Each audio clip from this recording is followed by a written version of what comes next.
When people watch one of my videos on YouTube, they wonder how I got paralyzed, and it's also just a really common question whenever somebody sees me or sees other people in a wheelchair. They wonder how they became injured or why they are in a wheelchair. So in this video, I'm going to be telling you my story on how I became paralyzed. If you have a story yourself, leave it down in the comments below. If you are new, I am Mason Ellis, and I am a C5 through C7 quadriplegic, and I make videos to help you live life just like you would have able-bodied. If you enjoy this video, give it a like and subscribe to the channel so you don't miss out on future videos. On January 19th of 2015, I was halfway through my senior year of high school. The second semester of my senior year had just started, and I was on the academic honors track, and I was expected to graduate with academic honors. January 19th was a Monday, and it was Martin Luther King Day, and my friend and I had just got off of school,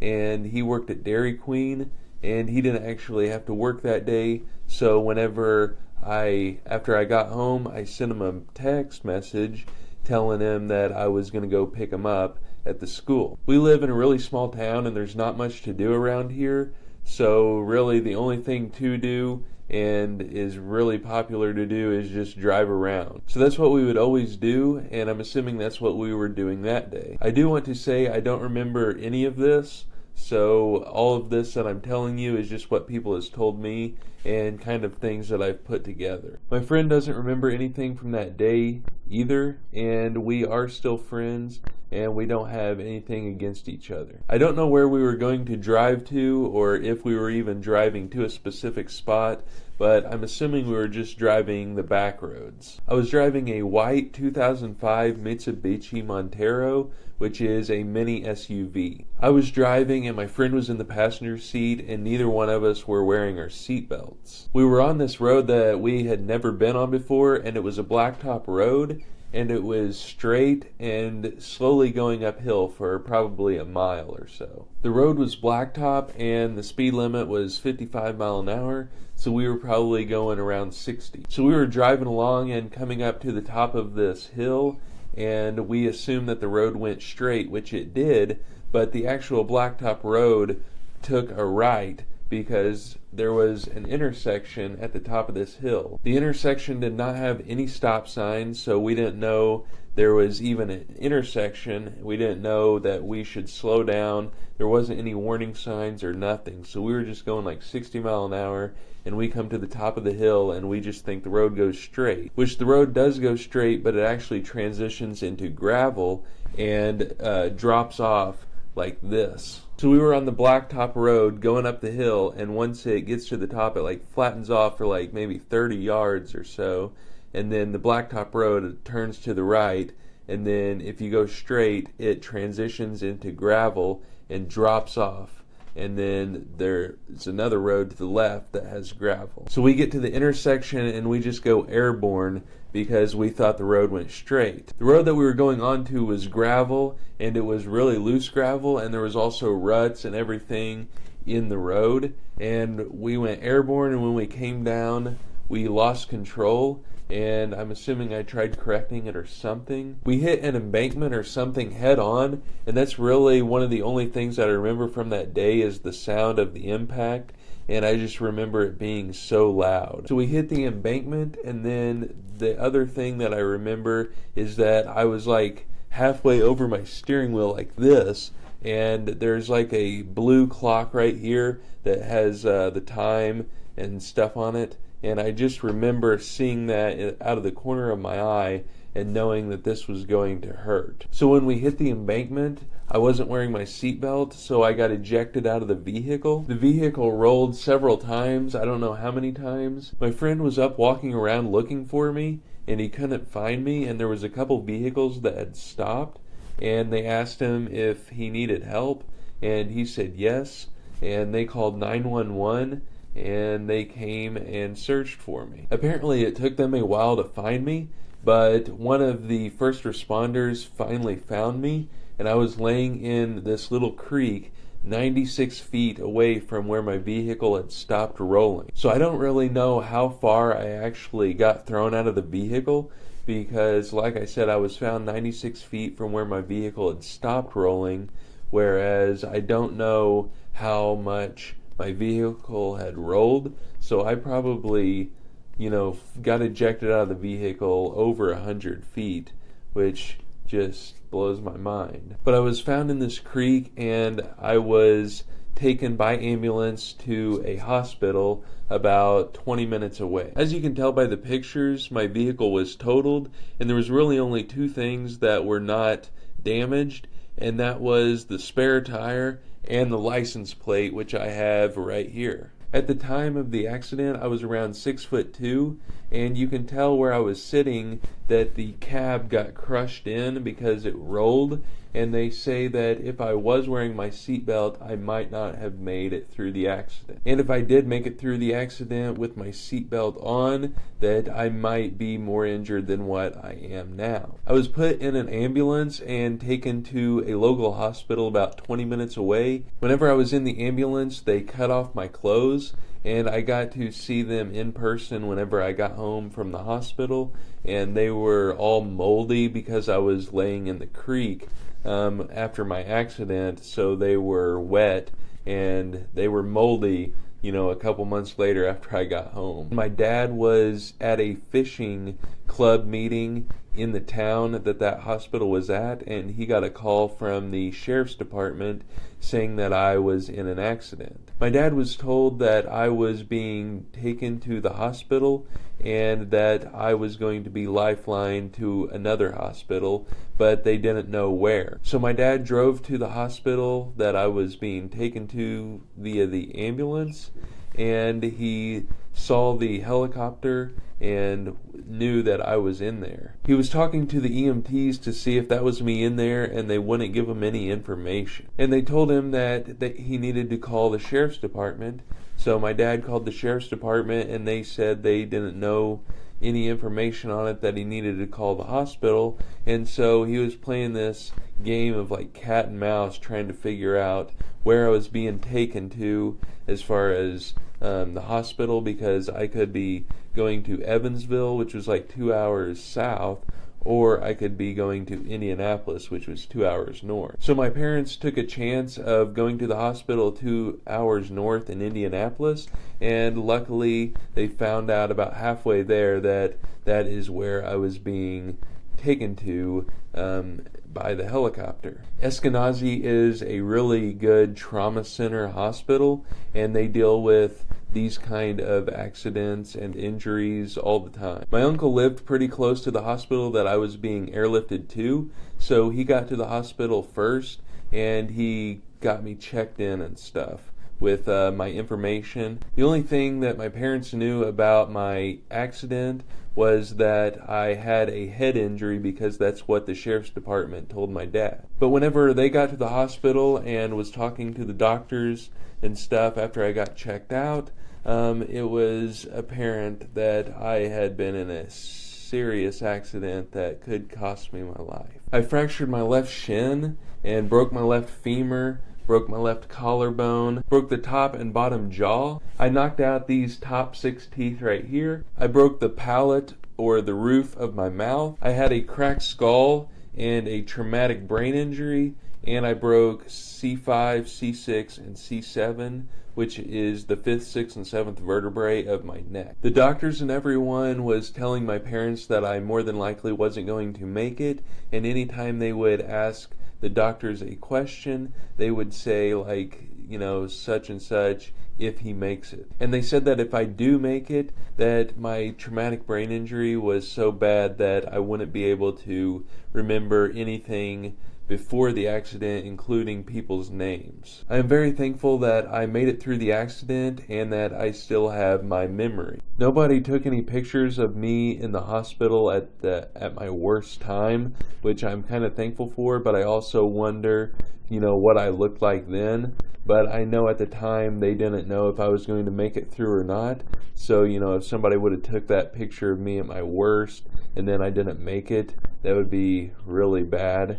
And but I do wonder what I looked like at the time, and I heard that it was extremely bad, and my head was all like swollen, and it was huge, and I had like blood everywhere and bruises and all kinds of stuff. My friend was injured in the accident, but luckily he was not as hurt as me. I know that he broke some ribs as well as his back and maybe a brain injury, but he didn't have any paralysis. The accident itself happened on Monday about 5 or 5:30 p.m. and I was unconscious all the way up until that coming Saturday, so like 5 or 6 days, and that's whenever I first opened my eye. I'm not sure how long it took me to wake up and realize what was going on, but the first thing that I remember is that I woke up and my brother was by my bedside. He told me that I had been in an accident with my friend who was in a hospital that was near the hospital that I was at. But he told me that I was in an accident, and he asked me if I wanted to see a picture of my vehicle, and at the time I couldn't move my arms, I couldn't move my head or anything, so I think the only thing I did was just kind of like look at him and like gave him one of these up and down with my eyes as like a yes. And I remember he showed me the picture and I was like, wow, what in the world? And it's weird because I don't remember anything. Like, I remember the day before the accident like it was yesterday, and then I don't remember like up to like, I don't know, 25 days. There's like a 25-day span that I don't remember anything.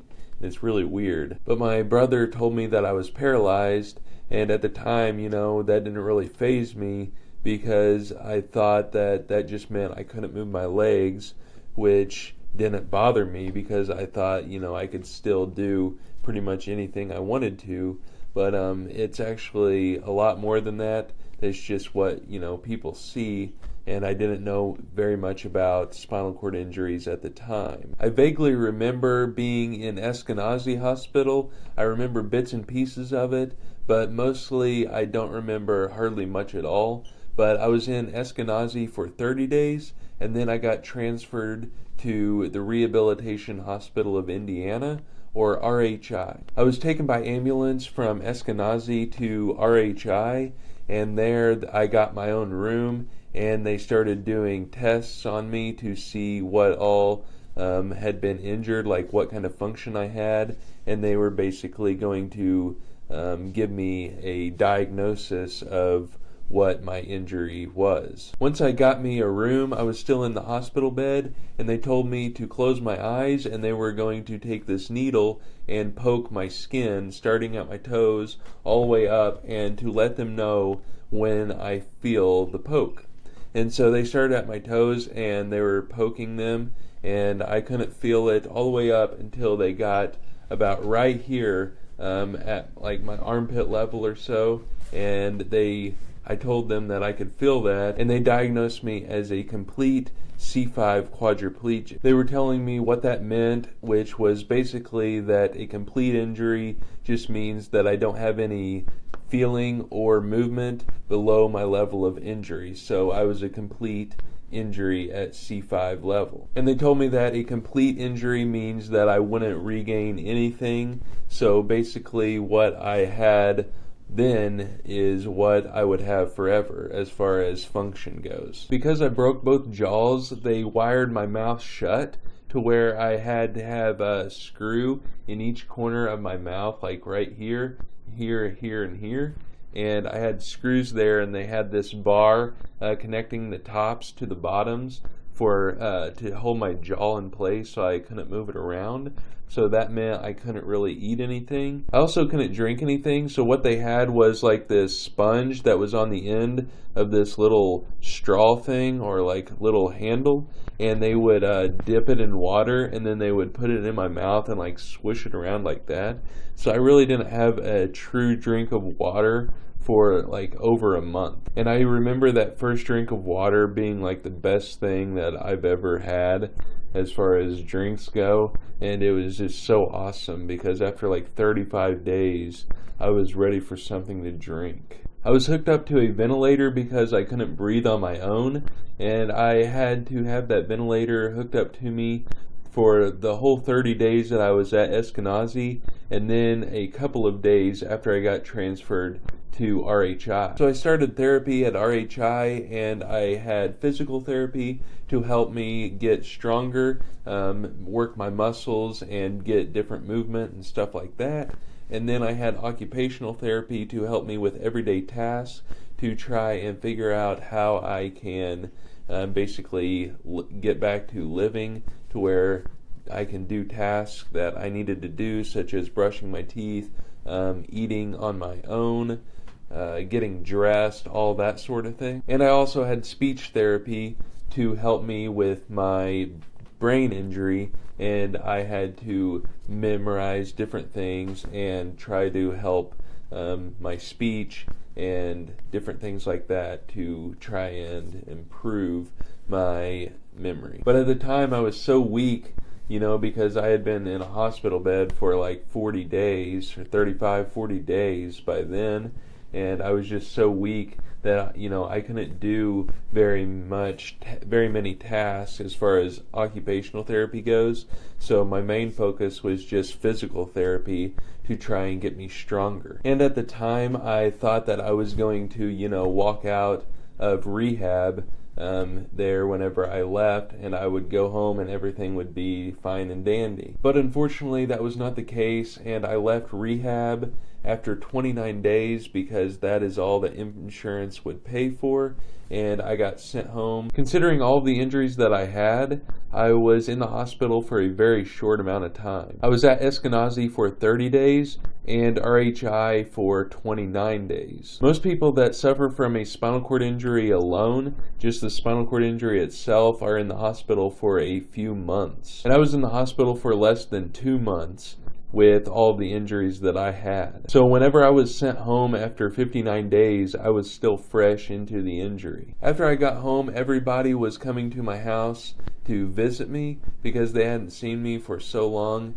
and they were just thankful that I was still alive. As time went on, less and less people were coming to visit me, and it was, they were returning to their lives, and it was like my life was put on hold and theirs kept going, and I was just like watching my life just like pass by while I was just sitting there, not being able to do anything. After the first year of my accident, I was getting really worried that I wasn't going to be able to do what I needed to do, because everybody up until that point, from the first responders to the EMTs, the doctors, nurses, family, friends, community, everybody, they had done their part to get me to where I was then, that I was so afraid that I wasn't going to be able to do my part and, pay back everything that they did for me. And I was just so worried, and it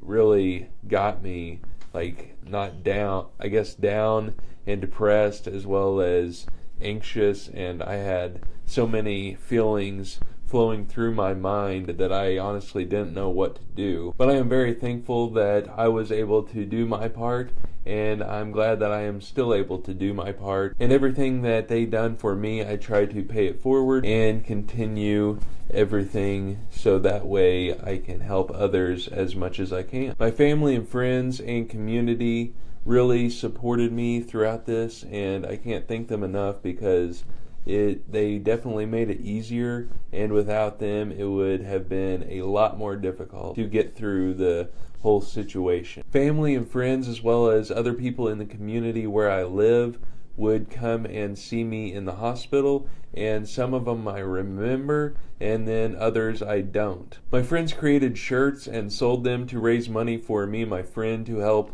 pay for medical bills and stuff, and it was Country Boys Can Survive shirts, and I got this hat made after my accident, and that is one of my favorite mottos, is Country Boys Can Survive. Whenever I was at rehab and stuff, I was in a different environment that I wasn't used to, so it didn't really bother me that I was paralyzed and couldn't do different things.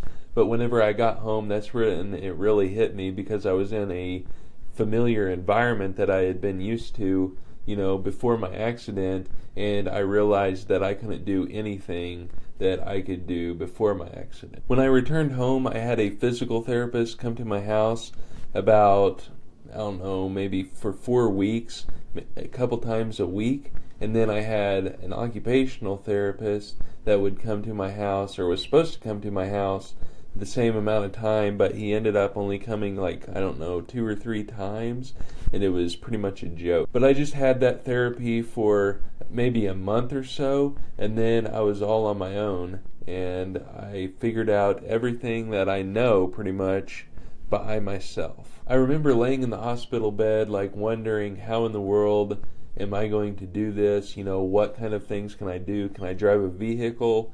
Can I do this? Can I do that? And I was looking up stuff online, including videos on YouTube, trying to find out, you know, different things about this injury and how people live like this, and I couldn't find very much at all, which is why I started this YouTube channel. And everything that I pretty much show on my YouTube channel, I have figured out on my own.